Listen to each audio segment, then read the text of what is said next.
Hormuz প্রণালী অবরুদ্ধ করা থেকে সরে গিয়ে আলোচনার টেবিলে ফেরার জন্য যুক্তরাষ্ট্রকে চাপ দিচ্ছে সৌদি আরব। দেশটির কর্মকর্তাদের বরাত দিয়ে ওয়াল স্ট্রিট জার্নাল তাদের এক প্রতিবেদনে এ খবর জানিয়েছে।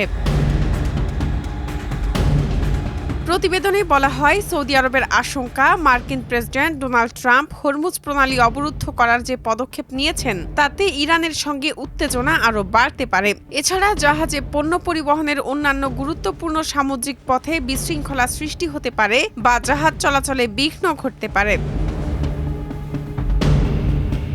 গত ২৮ ফেব্রুয়ারি ইরানের ওপর যুক্তরাষ্ট্র ও ইসরায়েল যৌথভাবে হামলা শুরু করলে তেহরানও পাল্টা জবাব দেয়। এরপর থেকে হরমুজ প্রণালী কার্যত বন্ধ করে রেখেছে ইরান। হরমুজ প্রণালী খুলে দিতে বাধ্য করতে ইরানের বন্দরগুলোর ওপর অবরোধ আরোপের ঘোষণা দেন ট্রাম্প। ১৩ এপ্রিল থেকে এই অবরোধ শুরু হয়েছে।